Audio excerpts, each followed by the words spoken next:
नमस्कार, मेरा नाम है डॉक्टर पुरु धमन और आज इस वीडियो में हम जानेंगे कि आप कैसे अपने क्रिएटिनिन लेवल को बिना मेडिसिन के कम कर सकते हैं। आपने बिल्कुल सही सुना कि हम क्रिएटिनिन को बिना किसी मेडिसिन के कम कर सकते हैं। इसके कुछ फ़ायदे भी हैं और इसके कुछ नुकसान भी हैं। तो पहले जानते हैं कि इसको कैसे कम किया जाता है। क्रिएटिनिन जो है वो हमारी मसल्स में बनता है, हमारी मांसपेशियों में बनता है। मांसपेशियों में बनने वाला वेस्ट मटेरियल है जो कि एक प्रोटीन होता है। अगर किसी भी पेशेंट को अगर अपना क्रिएटिनिन डाउन करना है तो सबसे पहला काम क्या करना है कि प्रोटीन का इंटेक कम कर देना है। यानी जो दालें हम खाते हैं, जो हम दूध की बनी हुई आइटमें लेते हैं, जो हम नॉनवेज खाते हैं, एग्स खाते हैं, इन सबको अपनी डाइट से पूरी तरह से बाहर कर दो। इससे इम्पैक्ट क्या बॉडी पर आता है कि बॉडी में प्रोटीन नहीं जाता। जब प्रोटीन नहीं जाता तो बॉडी के अंदर क्रिएटिनिन कम बनना शुरू होता है, जो कि हमें रिपोर्टों में नज़र आना शुरू हो जाता है। बट ये कहानी यहाँ ख़त्म नहीं होती, यहाँ से शुरू होती है।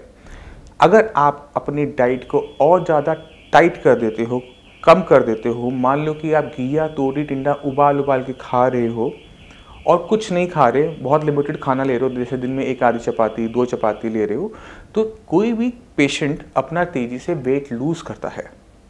आज आपका वेट 70 किलो है, आप घिया, तोरी, टिंडा सिर्फ 3 सब्जियां खाओगे तो कुछ टाइम के बाद आपको वो खाना, वो सब्जियां अच्छी नहीं लगती, क्योंकि उसमें मसाले नहीं होते, उसमें टेस्ट नहीं होते और आपकी जो भूख है वो ख़त्म होनी शुरू हो जाती है। आपसे खाना खाया नहीं जाता, खाना देखते ही वॉमिटिंग वाली फीलिंग आनी शुरू होती है। और जैसे ही आपकी बॉडी में खाना कम जाना शुरू होता है, आपकी बॉडी में जो मसल्स है उन्हें ख़त्म करते हुए आपकी बॉडी को एनर्जी देना शुरू करती है।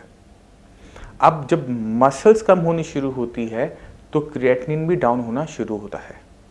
तो हम क्या देखते हैं कि किसी भी किडनी फेलियर पेशेंट में जब हम घिया, तोरी, टिंडा उबाल के दे रहे हैं, बहुत कम नमक के साथ, बहुत कम मसालों के साथ, टेस्ट नहीं आ रहा, खाना खा नहीं पा रहा, वो उसे वॉमिटिंग जैसी फीलिंग हो रही है खाने को देखते हुए, जो वेट लूज़ हो रहा है उसके साथ साथ क्रिएटिनिन भी कम हो रहा है। यहाँ किसी मेडिसिन की ज़रूरत नहीं होती। अब इस चीज़ को सारे के सारे डॉक्टर्स जानते हैं और कुछ डॉक्टर्स कुछ जगह पर हम देखेंगे कि इसको यूज़ किया जाता है। अब इसका नुकसान क्या है उसको जान लेते हैं। जब आपकी बॉडी में खाना नहीं जा रहा, आप तेज़ी से वेट लूज़ कर रहे हैं। अब ये जो वेट लूज़ है आप लाइफ लॉन्ग नहीं कर सकते। जब आप खाना पीना बंद करते हैं तो आप जाने अनजाने में अपनी किडनी का खाना भी बंद कर देते हैं। किडनी कम काम कर रही है, अब उसको खाना पीना बंद कर देंगे तो क्या नुकसान होता है कि किडनी और तेज़ी से ख़राब होनी शुरू होती है। तो जो क्रिएटिनिन लेवल पहले 2 महीने में, 3 महीने में नीचे गया था, तीसरे चौथे महीने में वो पहले से तेज़ी से बढ़ना शुरू होता है और पेशेंट की बॉडी में इतनी वीकनेस जनरेट होती है कि पेशेंट डायलिसिस भी नहीं करवा पाता। जब आपने खाना नहीं खाया, आपने प्रोटीन नहीं लिया, तो आपकी बॉडी के अंदर हीमोग्लोबिन बनना बंद हो गया, बॉडी में सूजन आनी शुरू हो गई, क्योंकि पेशाब के रास्ते प्रोटीन तो जा रहा था किडनी फेलियर की वजह से और बॉडी में जा नहीं रहा खाने से। तो बॉडी में प्रोटीन की डेफिशिएंसी की वजह से बॉडी के अंदर हीमोग्लोबिन बनने के लिए प्रोटीन नहीं है और प्रोटीन की कमी की वजह से, एल्ब्यूमिन की कमी की वजह से हमारा ब्लड कुछ ज़्यादा पतला हो जाता है, जिसकी वजह से जो उसमें फ्लूइड है, तरल पदार्थ हैं, वो टांगों के आसपास भरने शुरू हो जाते हैं और हमें टांगों के आसपास पेटिंग एडिमा देखने को मिल जाता है। तो जो हमें पहले फ़ायदा लग रहा था, खाना कम खाने से क्रिएटिनिन डाउन हो रहा था, वो नुकसान में कन्वर्ट हो गया।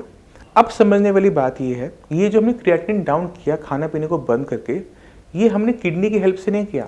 बॉडी से क्रिएटिनिन ज़्यादा नहीं निकला, हुआ ये कि बॉडी में बना कम और जो बनने वाली चीज़ है मांसपेशियाँ, उसको हमने कम कर दिया।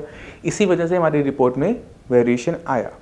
तो ये जो प्रोसेस हमने अपनाया ये लॉन्ग स्टैंडिंग नहीं है, इसे आप लाइफ लॉन्ग नहीं कर सकते, क्योंकि आपकी बीमारी किडनी फेलियर आपके साथ रहेगी, वो पूरी की पूरी तरह से ख़त्म नहीं हो सकती।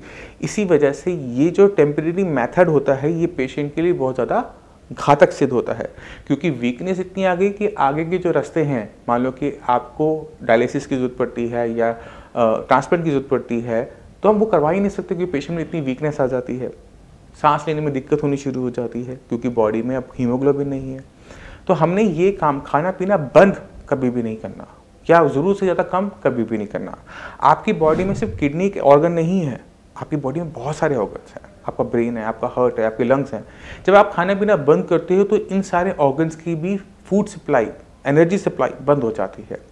तो पहले सिर्फ किडनी खराब हो रही थी, अब सारे ऑर्गन्स खराब होने शुरू हो जाते हैं। तो कॉम्प्लिकेशंस बढ़ती हैं खाना बंद करने से, खाना कम करने से। हमें अपनी बॉडी के बाकी ऑर्गन्स का ध्यान रखना होता है कि एक की दिक्कत चल रही है वो औरों पे ना जाए। उसके लिए सही तरीके से खाना खाना बहुत ज़्यादा ज़रूरी है।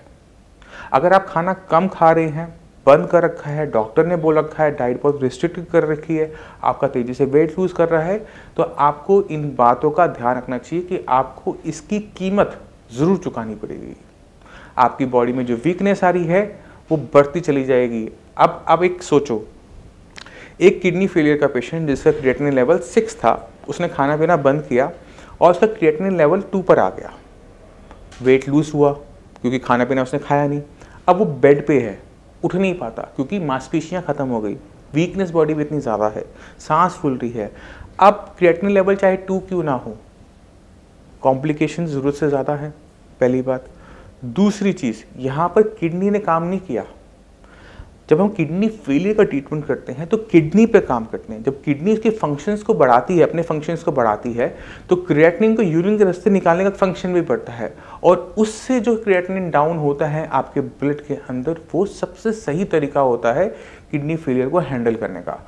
खाना पीना बंद कर कर जब भी हम ऐसा काम करते हैं तो हमारी बॉडी को कीमत, नुकसान उठाना पड़ता है। तो आज आप समझ गए होंगे कि खाना ज़रूरी है, सही तरीके से खाना खाना और भी ज़रूरी है। खाने में रिस्ट्रिक्शंस हैं, बट इतनी मत करो कि बॉडी हमारी ख़राब हो जाए। वेट जो आपका है उसे मेंटेन करने की कोशिश करो, ना वो बढ़े ना वो घटे। अगर हम इन चीज़ों का ध्यान रखते हैं, अपनी पूरी बॉडी का ध्यान रखते हैं, तो बॉडी भी हमारा ध्यान रखती है। तो किडनी फेलियर के पेशेंट, अगर आप ये गलतियां कर रहे हो, खाना पीना बंद कर रखा है, तो आप नहीं करोगे। खाना क्या खाना है, किन खानों पे रिस्ट्रिक्शंस हैं, उसका लिंक मैं आपको वीडियो में ऊपर दे रहा हूँ।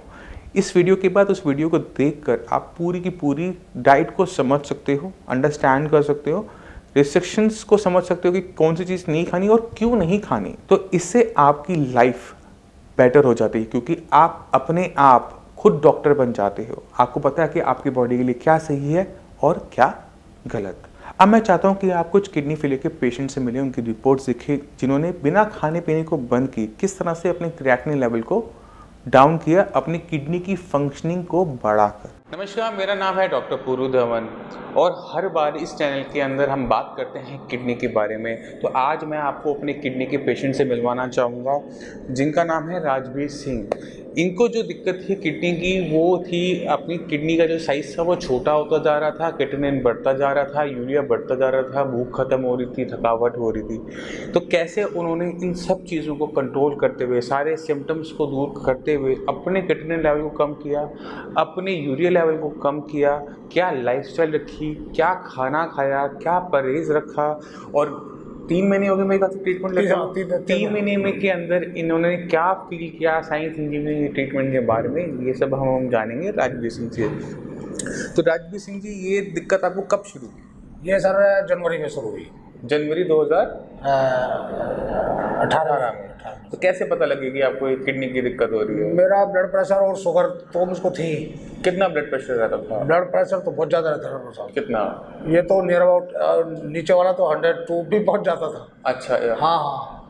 और ऊपर वाला कितना? ऊपर वाला 180 ऐसे पहुँचाता था। 180 और 102 यानी कि मतलब डॉक्टर साहब जो थे, जो मुझे देख रहे थे, इतने ब्लड प्रेशर पे जाने के बाद वो घबरा गए। लेकिन मुझको एक्चुअली बॉडी इतनी वो हो चुकी थी तो मुझको इतना वो नहीं पता नहीं लगता था, मगर उसका शरीर के अंदर नुकसान चल रहा था, नुकसान पहुंच रहा था। और उसके बाद आपकी और दिक्कत क्या महसूस करते थे उस टाइम में? दिक्कत नहीं, फिर एकदम स्वेलिंग आई थी। स्वेलिंग पैर में आई थी? पैर में और यहाँ चेहरे पे आई थी। तो उसके बाद जब आपको पता लगा कि आपको किडनी की दिक्कत है तो आपने अल्ट्रासाउंड करवाया था? रिपोर्ट में डॉक्टर साहब ने देखा कि अल्ट्रासाउंड डॉक्टर साहब ने कराया। किडनी में क्या दिक्कत बताई थी? श्रिंकेज बताई थी, क्या बताया था? वो जो इसमें कोई गैप समथिंग जो भी है वो नसों में गया। राजवीर सिंह की जो किडनी का साइज था वो छोटा होता जा रहा था, वो श्रिंक कर रही थी, वो अपने नॉर्मल साइज से बदल गई थी। और इनको रीनल पैरेन्काइमा डिजीज़ जो कि अक्सर देखी जाती है हाई ब्लड प्रेशर की वजह से, वो दिक्कत शुरू हो गई। तो जब आप यहाँ आए तो क्रिएटिनिन आपकी क्या कंडीशन थी? उस टाइम तो मेरा लेवल 8.25 था। और बीपी और शुगर का क्या हाल था?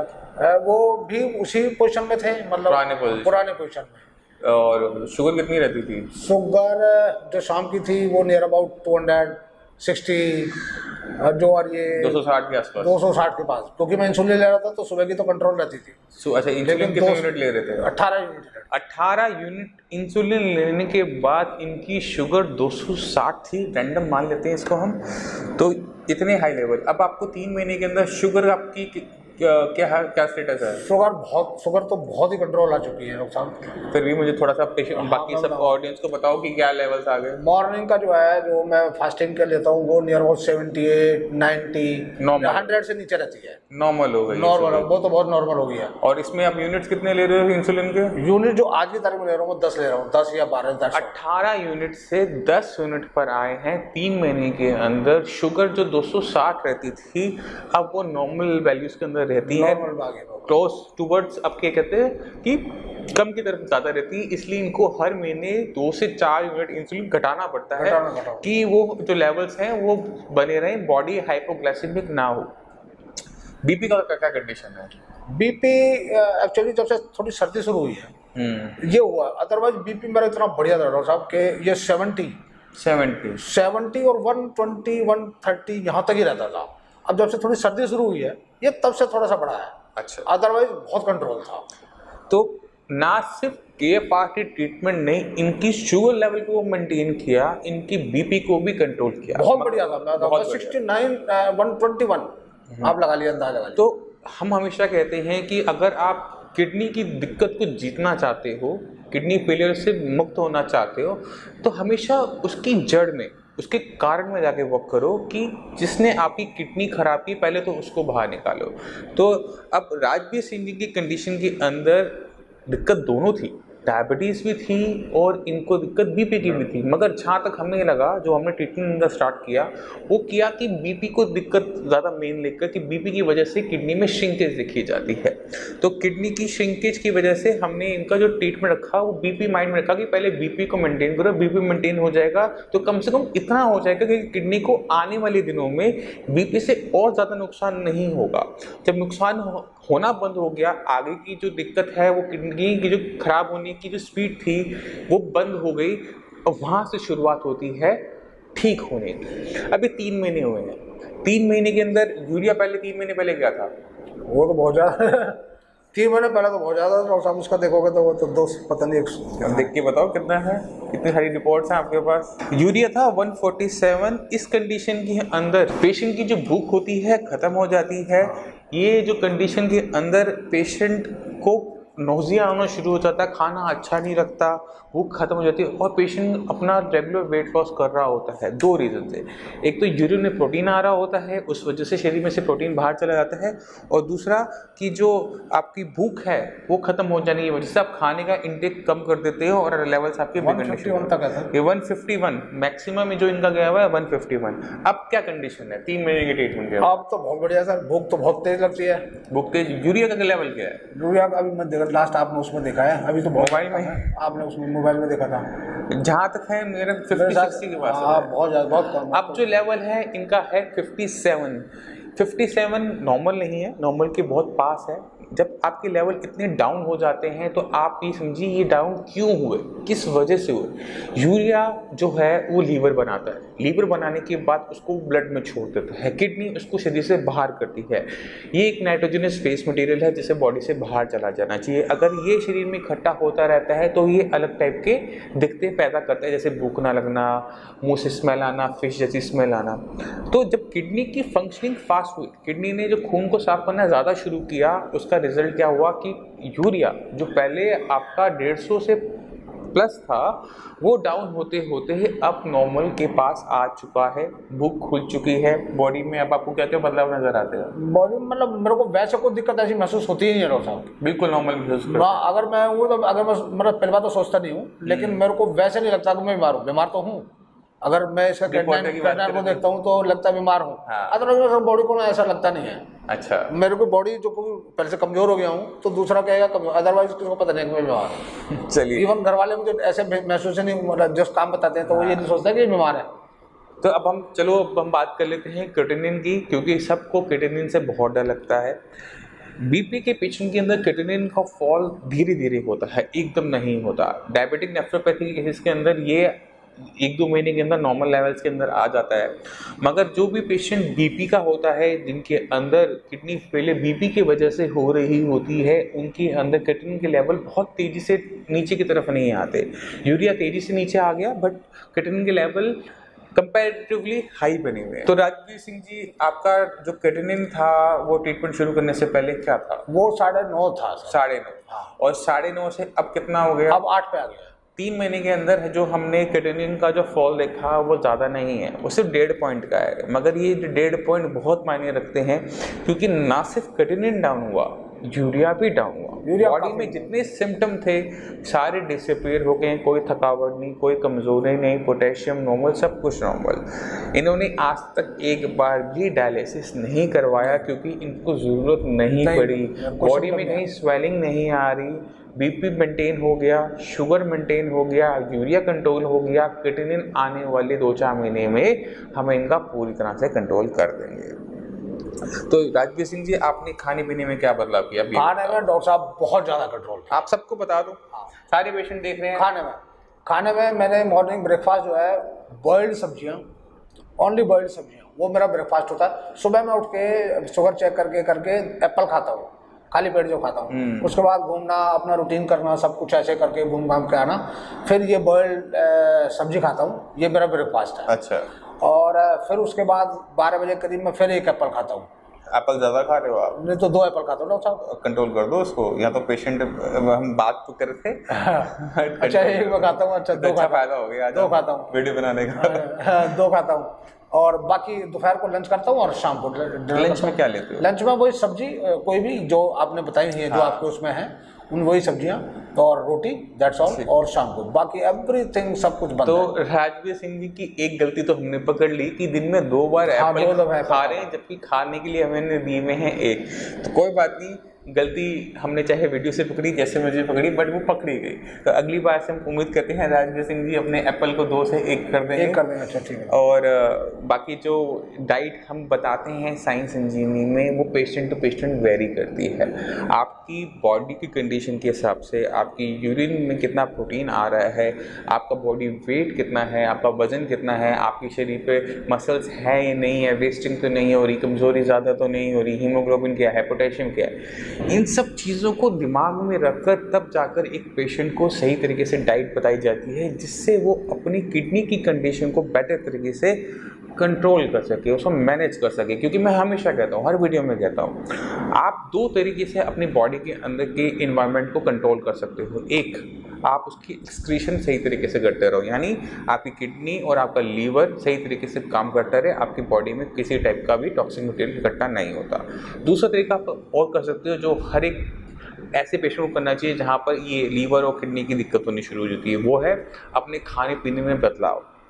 क्योंकि आपके अंदर कोई भी चीज़ जा रही है, वो आपके खाने से जा रही होती है। आप अगर खाने पीने को आपको पता होता है कि ये चीज़ मेरे लिए अच्छी है, ये चीज़ मेरे लिए अच्छी नहीं है, तो उसको मैनेज कर अपने बॉडी के अंदर के एनवायरनमेंट को आप कंट्रोल कर पाते हो। तभी किडनी के पेशेंट के लिए जो डाइट होती है वो बहुत सोच समझ के बनाई जाती है। पेशेंट को अगर हम बोल रहे हैं कि आप प्रोटीन खाओ तो रीज़न से है, अगर कहते हैं कि प्रोटीन मत खाओ उसके पीछे भी एक रीज़न है, तो उस रीज़न को समझना बहुत ज़रूरी हो जाता है। तभी पेशेंट डॉक्टर का साथ दे पाता है, सही तरीके से फॉलो कर पाता है और बदलाव आ पाते हैं। तो राजवीर सिंह जी, तो अब 3 महीने के इलाज के बाद बाकी किडनी पेशेंट के लिए आपको संदेश दी? मैं तो संदेश ये दूंगा, क्योंकि जब मैं 3 महीने के बाद लगातार आ रहा हूँ और मुझे फ़ायदा हो रहा है, तो औरों को भी मैं यही सलाह दूंगा कि डॉक्टर साहब से मिलो और यहाँ का फ़ायदा उठाओ। मैं तो यही कहूँगा। तो हम उम्मीद करते हैं राजवीर सिंह जी आने वाले 3-4 महीने के अंदर जो उनका किडनी लेवल थोड़ा सा बढ़ा हुआ है उसको हम नॉर्मल लेते हुए, कंट्रोल में लाते हुए इनका बिल्कुल नॉर्मल कर देंगे। यूरिया इनका नॉर्मल हो चुका है ऑलरेडी, शुगर इनकी काफ़ी हद तक कंट्रोल हो गई, बीपी सारा कंट्रोल में हो गया। तो ये KFRT ट्रीटमेंट की मदद से उसकी सफलता का एक और प्रदर्शन आप कह सकते हो, ये एक हमारी सर्टिफिकेट कह सकते हो, ये एक हमारा आप अवार्ड कह सकते हो कि ऐसी सफलताएं हमें मिलती रहती हैं और ऐसे हम रिकॉर्ड्स करते रहते हैं कि हर एक सफलता आप तक ला पाएँ। क्योंकि किडनी को लेके, किडनी की डायलिसिस को लेके लोग आपको जगह जगह भ्रमित कर देते हैं कोई कहता है ये करो, कोई कहता है वो करो, उसमें पेशेंट ही फंसता है, उसको सही रास्ता नहीं मिल पाता जो उसके लिए सही है। कोई कहेगा डॉक्टर के पास जाएंगे, डॉक्टर कहता है आप ट्रांसप्लांट करवा लो। ट्रांसप्लांट का जो रास्ता होता है वो हमेशा ओपन होता है, डायलिसिस का रास्ता हमेशा ओपन होता है, वो आप कभी भी जाकर करवा सकते हैं। मगर उससे पहले अगर हम आपकी खुद की डायलिसिस मशीन को ठीक कर सकते हैं तो क्या दिक्कत है उसके अंदर? क्यों जरूरत पड़ेगी आपको बाहर की डायलिसिस की मशीन जब आपकी खुद की किडनी काम कर सकती है, खुद की डायलिसिस मशीन काम कर सकती है? तो ये चीज़ को समझना ज़रूरी है कि डायलिसिस का ऑप्शन हमेशा ओपन है, डायलिसिस के साथ साथ ट्रांसप्लांट का ऑप्शन हमेशा ओपन रहता है। आप किसी भी कंडीशन में जाकर करवा सकते हो। मगर किडनी की दिक्कत आपकी शुरुआती है, अभी शुरू हुई है, किडनी यूरिन बना रही है, यूरिन फॉर्मेशन हो रही है, आपको यूरिन का आउटपुट ठीक ठाक आता है, तो इसका मतलब ये है कि आपकी डायलिसिस मशीन काम कर रही है, पूरे तरीके से काम नहीं कर रही। काम करना उसने छोड़ा नहीं है, कम किया है। तो उस कम काम को बढ़ाते हुए हम इतना सुधार देंगे कि आपको डायलिसिस की ज़रूरत नहीं पड़ेगी और ट्रांसप्लांट की ज़रूरत नहीं पड़ेगी। तो मैं धन्यवाद देना चाहता हूँ राजवीर सिंह जी का, इतना अच्छे तरीके से साइंस इंजीनियरिंग की ट्रीटमेंट को फॉलो करने का और वो रिजल्ट्स दिखाने का, पेशेंट दूसरे पेशेंट तक ले जाने का। धन्यवाद आपका राजवीर सिंह जी। मैं उम्मीद करता हूँ आने वाले 2-3 महीने के अंदर आपकी जो कंडीशन है बिल्कुल रिवर्स हो जाएगी। मुझे भी डॉक्टर साहब उम्मीद है, मैं इसलिए आ भी रहा हूँ। धन्यवाद। और बाकी मैं पेशेंट को बता दूँ, यूरिन का तो मैं ऐसा बताऊँ सब जैसे एज ए नॉर्मल जैसा पहले था वो मैं फील करता हूँ। ठीक। क्योंकि ऐसा नहीं है कि वो कभी आ रहा ही है, जैसे पानी पीता हूँ, जितना कुछ करूँ, सब्जी जितना पानी आता है वो यूरिन आता है। ठीक। उसमें तो बहुत ज़्यादा मुझे ऐसे मतलब कोई दिक्कत 1% भी नहीं है, कोई इतना क्रेटनाइन होने के बाद भी वो दिक्कत नहीं है। इसलिए मैं भी साइंस इंजीनियरिंग का धन्यवाद करता हूँ, मुझे रास्ता मिल गया। तो आप समझो आपके लेकिन मैं जो मेरे को देख रहे हैं मैं उनको ये सलाह दूंगा जो संजीवनी बताती है खाने के लिए स्पेशली, क्योंकि सबसे बड़ा है खाने का कंट्रोल करना। वो अगर आप कंट्रोल करोगे और दवाइयों को लोगे तो फिर आपको फायदा हो गया। अगर खाने का कंट्रोल नहीं करो तो दवाई का कोई फायदा नहीं। फिर ये मैं भी कहता हूँ खाने, मैंने जो मैं खाना खाता था वो जो यहाँ आके मुझे पता चला कि मैं जैसे दही ज़्यादा खा रहा था, दूध पी रहा था, वो बंद किए और आज की तारीख में वही खाने दे रहा हूँ। डॉक्टर साहब ने उससे ही पकड़ लिया, ज़्यादा पकड़ रहा हूँ, मैं इसको आज से ही कंट्रोल कर लूँगा। चलिए ये भी है एक चीज़ है। ठीक है, अब हम धन्यवाद करना चाहेंगे आपसे चलने की आगे चाहेंगे। तो आपने खुद देखा कि क्रिएटिनिन डाउन करने के लिए हमें खाना पीना बंद करने की ज़रूरत नहीं होती, और खाना पीना बंद करने से हमारी जो कॉम्प्लिकेशंस है लाइफ में वो ज़रूरत से ज़्यादा बढ़ जाती है। फिर भी आपके माइंड में कोई भी डाउट हो, कुछ भी पूछना चाहते हो तो नीचे दिए नंबर पर कॉल करके साइंस इंजीनियरिंग डॉक्टर से आप फ्री ऑफ कॉस्ट कंसल्टेशन ले सकते हो। आप अपॉइंटमेंट लेकर मुझसे भी आकर मिल सकते हो। अब इसी के साथ आप सभी से मैं चलने की आगे चाहूँगा। मिलते हैं अगली वीडियो में, तब तक के लिए नमस्कार।